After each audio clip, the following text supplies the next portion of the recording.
Muita gente não leva a sério esse assunto, somente quando falta voz ou quando há algum problema de rouquidão. A fonoaudióloga Lígia Mota explica quais são os cuidados que devemos ter com o nosso principal instrumento de comunicação. Confere aí.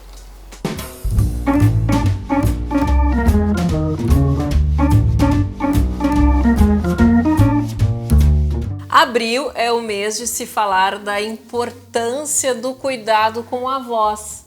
A gente utiliza a voz para nos expressar no dia a dia, para conversar com os amigos, para cantar, para expressar alguma emoção e a gente acaba esquecendo geralmente de cuidar. Normalmente só se lembra do cuidado com a voz quando a gente está com algum problema ou geralmente perde ela. Mas para conversar com a gente sobre essa questão da voz e da importância dela na nossa vida, eu converso com ela que entende tudo sobre o assunto, a fonoaudióloga Lígia Mota. Seja bem-vinda. Obrigada. Inclusive eu já estou controlando a minha aqui para não fazer feio.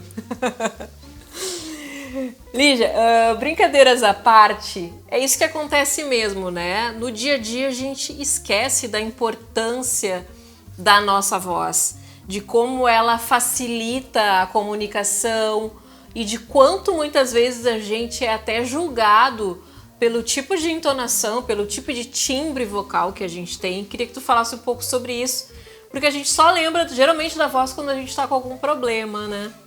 Verdade, Cláudia, obrigada pelo convite, é um prazer estar aqui. Abril é o mês da voz, a gente, como tu falaste, a gente lembra da voz, porque é dia 16 de abril, Dia Mundial da Voz.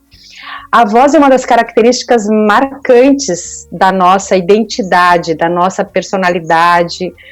Ela demonstra nossas emoções, nossos sentimentos. O artista expressa sua arte pela voz, o político, o advogado, o profissional da voz. Então a voz é uma das identidades, se não é a nossa identidade, porque ela é única. Ela não existe duas vozes iguais, nem gêmeos univetelinos têm a mesma voz, tem características diferentes. Então a voz é importantíssimo, ela em verdade é um dos recursos da nossa expressividade, da nossa comunicação. A gente chama de recursos vocais. A voz faz parte desses recursos. A gente tem os recursos verbais, os não verbais, mas a voz entra dentro desses recursos vocais que tem a ver, então, a voz com a entonação, com a musicalidade que a gente tem, com as pausas que a gente faz. Então, a voz é um dos recursos da nossa expressividade e é importantíssimo a gente estar atento, cuidar, desenvolver as nossas habilidades comunicativas. Então, a gente desenvolve a voz ao longo da vida. Lígia, vamos começar falando então, o que não pode fazer, o que prejudica a nossa voz no dia a dia? Há pessoas que depois de uma certa idade até quase não tem voz, a voz fica mais rouca, mais pesada, e, na verdade, não se dão conta de que essa voz vai sendo prejudicada aí ao longo dos anos. Que prejudica é não estar atento à tua saúde, não estar atento também ao teu comportamento vocal. Por exemplo, se tu vais numa festa com muito barulho e tu queres falar com todo mundo, pessoas que estão longe, começa a usar a voz com muita intensidade, certamente tu vais acabar forçando essa musculatura e vai chegar em casa com cansaço, com fadiga vocal, rouca. E se tu faz isso com muita frequência, tu vai tendo um desgaste da voz. O professor que usa a voz inadequadamente e não sabe utilizar todos os seus recursos, as suas habilidades de comunicação, ele vai sobrecarregar e vai envelhecer a voz precocemente ao longo da sua vida. Então, o que faz mal para a voz é não cuidar da saúde. Então, é não dormir bem, é não fazer exercício físico, não ter alimentação saudável. E algumas coisas que fazem muito, muito mal mesmo, que é, por exemplo, o cigarro, a fumaça quente entrando em todas essas estruturas tão delicadas que têm relação com o nosso sistema fonador, prejudicam e podem causar doenças muito sérias na nossa laringe, como câncer de laringe. O álcool também? Se você me perguntar qual é o maior inimigo da voz, eu vou dizer, é o fumo. o álcool também em excesso, e esses dois juntos, o álcool em excesso. Por exemplo, eu vou beber e vou fazer o uso da minha voz profissional. Eu vou perder toda a sensibilidade da minha musculatura e vou acabar forçando, provavelmente, porque o álcool funciona como anestésico.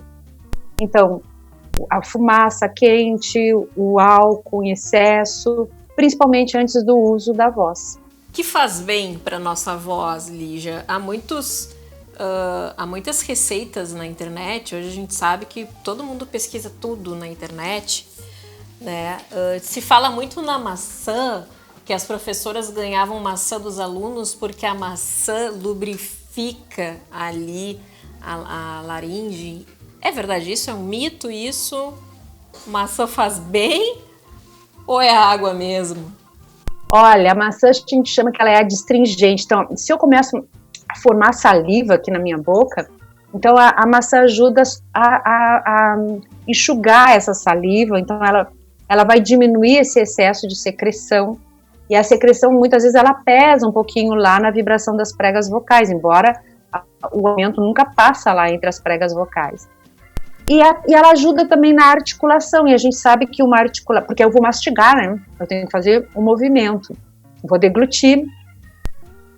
Então, a maçã, antes do uso da voz, por exemplo, ela vai ajudar na precisão articulatória, e uma precisão articulatória, uma articulação bem desenhada, ela vai destacar mais os harmônicos, a acústica da tua voz, aqui nesse lugar que a gente chama de filtro, então tu vai filtrar melhor. Então a maçã é indicada, mas maçã não vai resolver uma rouquidão, um problema de voz. Tem muita gente que distorce essa orientação e pensa que eu vou comer maçã para melhorar minha rouquidão. Não vai acontecer isso. O que faz bem mesmo é a hidratação, tanto direta como a indireta. Então, assim, água ao longo do dia, tomando golinhos de água, ou então fazer inalação diretamente no nariz ou na boca com um sorinho fisiológico. Isso funciona, é bem legal os profissionais da voz fazer. Então, isso, além de tudo isso que eu já falei, de exercícios. Agora, eu vou dizer também uma outra coisa, vender o meu peixe aqui, né, Cláudia? Exercícios vocais ao longo da vida. O exercício vocal tem uma relação direta com a fisiologia do exercício do corpo. Então, gente, se não fizer exercício, vai ficar com a voz pesada. A voz passa pelo processo do envelhecimento, ela envelhece. Mas se a gente fizer exercício como a gente faz com o corpo, a gente vai fazer com que esse envelhecimento não impacte na voz. Então, exercícios vocais bem direcionados é legal fazer. Aproveitando o gancho, Lígia, porque eu já me consultei contigo mais de uma vez e sei da diferença do exercício vocal. Tanto que quando eu fico muito longe do exercício vocal, eu fico com uma voz de insuportável. Porque a voz que a gente escuta na nossa caixa aqui é diferente da que o outro escuta. Geralmente a gente escuta ela mais grave, é verdade? Sim, sabe? E tu sabes por quê, Cláudia? Ai. Porque a gente tá aqui dentro, não?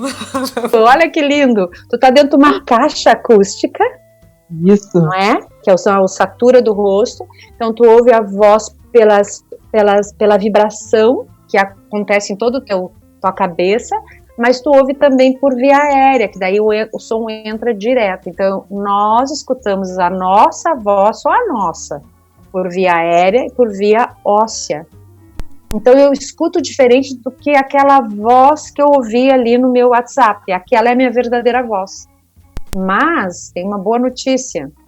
Quando a gente faz um trabalho auditivo, de percepção auditiva, de nos autoconhecimento da nossa voz, nós desenvolvemos essas habilidades. Então eu começo a ficar próxima daquela voz que eu escuto ali, aí eu vou me agradar da voz. Eu vou dizer, essa é a minha identidade, essa é a voz que eu quero ter. Só vais conseguir isso se tu fizeres realmente esse refinamento da escuta, né, de ouvir e de saber que voz tu quer, porque tem isso também, que voz tu queres usar para falar lá com o namorado, marido no dia dos namorados, por exemplo. Ou tu vais falar com aquela na entrevista de trabalho, ou tu vai falar com o teu chefe. Então tu podes usar, adaptar uma diferente tipo de comunicação, diferente tipo de voz para cada situação, porque a gente consegue causar empatia, a gente chama empatia acústica, pelo som da voz eu posso agradar mais uma pessoa, eu posso convencer, posso ter mais persuasão, ou, ao contrário, eu posso afastar a pessoa. Não quero nem falar com aquela pessoa porque é uma voz muito chata, isso acontece. Com certeza. Vamos ajudar então quem está nos assistindo. O que a gente pode fazer? Claro que agora tá todo mundo se escutando muito, né, Lígia? Porque todo mundo fala no WhatsApp, fica lá gravado muitas vezes nas reuniões aí de trabalho, home office, gravou a reunião, tá lá, se escutou. Tem muita gente dizendo, meu Deus, essa não é minha voz, eu não tô gostando do que eu tô escutando. Que tipo de exercício, tem como a gente passar um exercício básico para se fazer antes aí de uma reunião de trabalho, enfim, de falar algum áudio no WhatsApp? O que a gente pode fazer? Eu gosto de falar que a voz é assim, é como tu estivesse preparando uma comida gostosa. Vou botar um pouquinho mais de tempero aqui, seria uma inflexão vocal, vou dar um efeito, fazer uma pausinha, porque o cérebro adora uma pausa, ele é curioso. Então isso vai chamar a atenção vai chamar a atenção do teu interlocutor. Então, respondendo a tua pesquisa, a tua pergunta, desculpe. Primeiro, eu posso fazer exercício se eu fiquei nervosa. Eu vou falar, eu estava nervosa aqui para falar contigo, eu fiz um pouquinho de exercício que é só inspira e solta devagarinho. Então, inspira 7 vezes. 1, 2, 3, 4, 5, 6, 7, solta. Desculpe, inspira 3 tempos, ó. 1, 2, 3 e solta devagarinho. 7 tempos.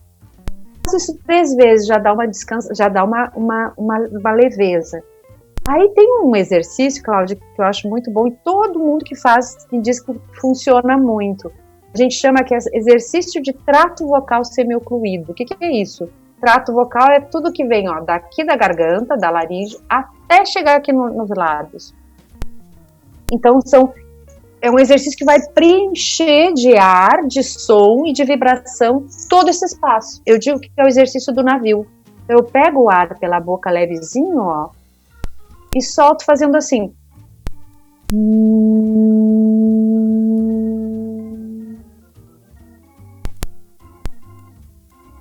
Respiro de novo. Faço 5 vezes. Depois eu posso fazer mudando o tom.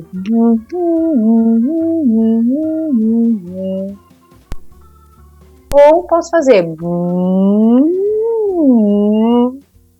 Aí tem um outro que eu posso fazer colocando o dedo. Como se fosse um sorriso. Vai, vem, bom dia. Boa noite, Cláudia, eu estou muito feliz de estar aqui. Ó, minha voz foi para o andar de cima do meu rosto e ficou com mais energia, mais potência, mais clareza.